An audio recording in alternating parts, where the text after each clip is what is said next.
Welcome to Part 4. When the door shut behind them, Edward exhaled shakily. Lily turned to him. "You didn't have to defend me," she said, voice barely above a whisper.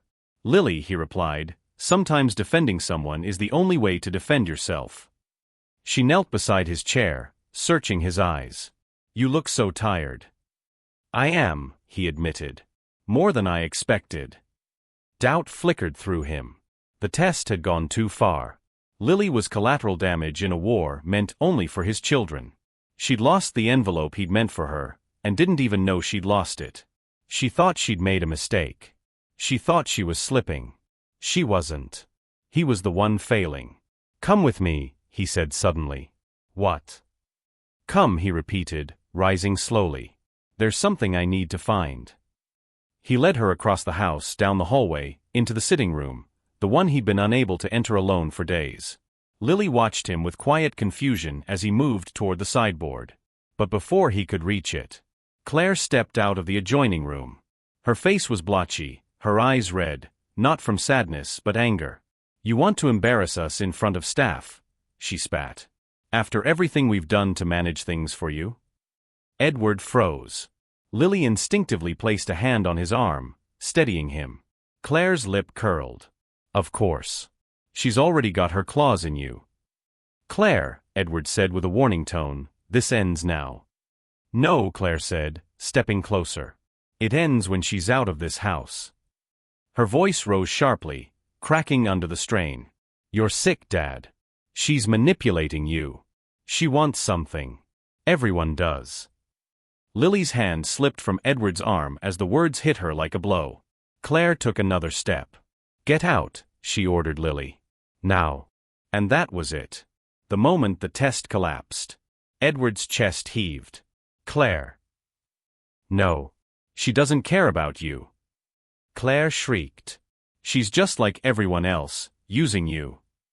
Edward grabbed the edge of the table to steady himself as his pulse spiked. Lily reached for him instinctively. That tiny gesture, simple human, was the final line. "Lily," Edward whispered, voice cracking, "stay." Claire went silent. Edward turned to his daughter, pain and fury coiling beneath his voice. "If you speak to her again like that, you will never set foot in this house." Claire's mouth fell open. The room trembled with the tension. For the first time in decades, Edward felt the ghost of his wife beside him, brave, uncompromising, whispering, "Choose what is right, not what is expected." He turned to Lily. "Let me find what I should have given you days ago." He stepped toward the sideboard, lifted the crystal bowl with trembling hands, and dug beneath the papers. Empty. The envelope was gone. A cold wave washed through him. Claire crossed her arms. "See? She already took something." Lily shook her head, horrified. I didn't." Edward believed her instantly. "No," he said sharply. "She didn't take it." But the truth struck him with brutal force. His test, his children, his meticulous plan, it had consumed the only innocent person in the house. He turned back to Lily. "Come with me," he said softly. "We're leaving." "What?" Claire barked. Edward faced his daughter with the clearest eyes he'd had since the test began. "I choose her." He held out a hand to Lily, the first act of genuine vulnerability he'd shown in years. And Lily, breath trembling, took it. They walked out together, leaving Claire speechless in the doorway. In that moment, the test ended. And the rescue began. News travels quickly in wealthy circles, especially when someone tries to hide it.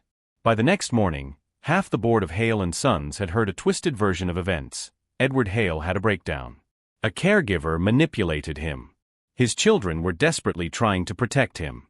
Exactly the kind of narrative Alexander and Claire would spread if they sensed the ground shifting.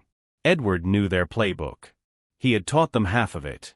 But what they didn't know was that he had planned the counterstrike weeks ago, long before Lily ever stepped into the house, long before the test began to unravel. Today, he would activate it. The boardroom of Hale and Sons was filled with low murmur when Edward entered with James at his side.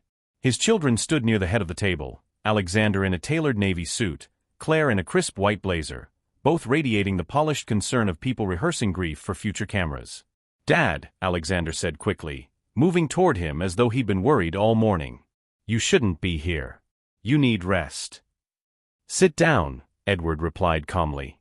The tone, quiet, controlled, made Alexander freeze.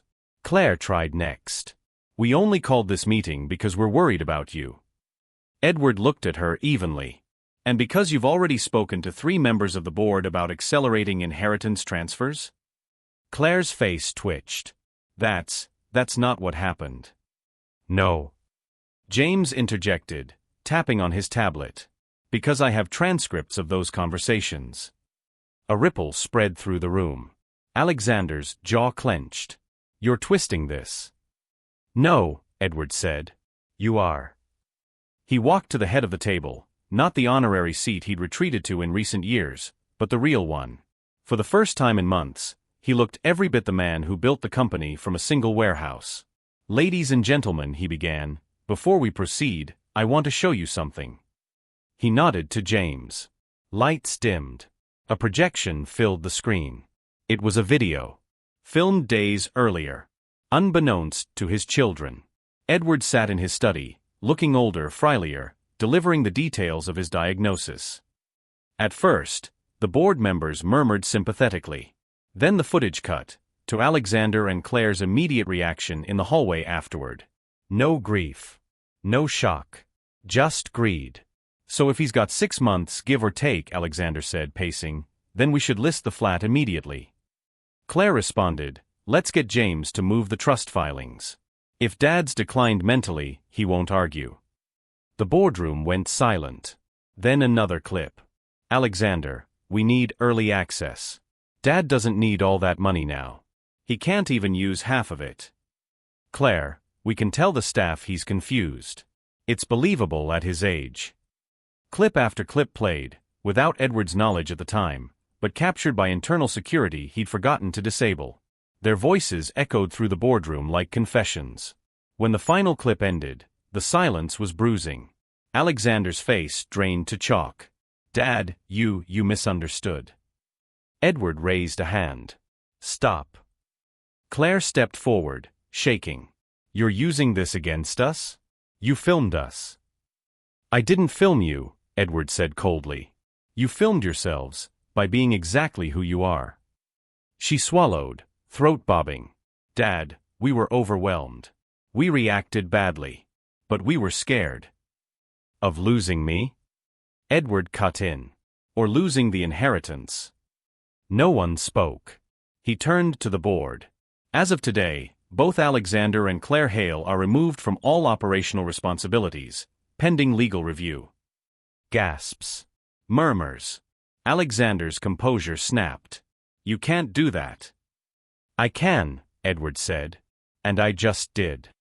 He continued, effective immediately, their allowances are frozen. Access cards revoked. Staff instructed not to take orders from them. Claire looked like she'd been struck. Dad, where are we supposed to go? Edward stared at her, throat tight, not from sympathy, but from the realization that they'd never once considered how their decisions affected anyone but themselves.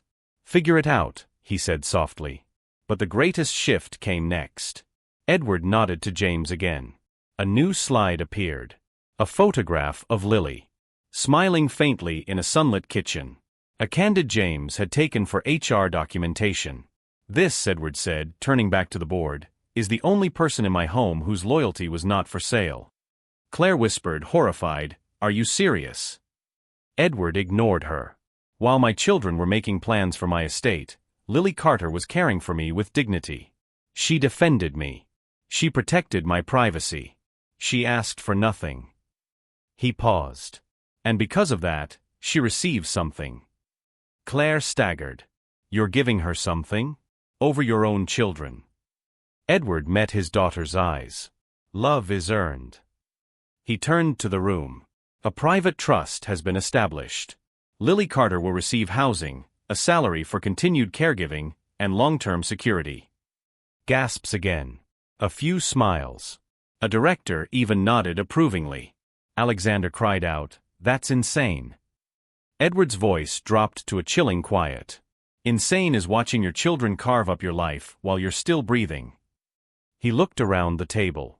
This meeting is a... Thank you for watching. Comment part 5 if you enjoy this story. Subscribe and turn on your notification bell.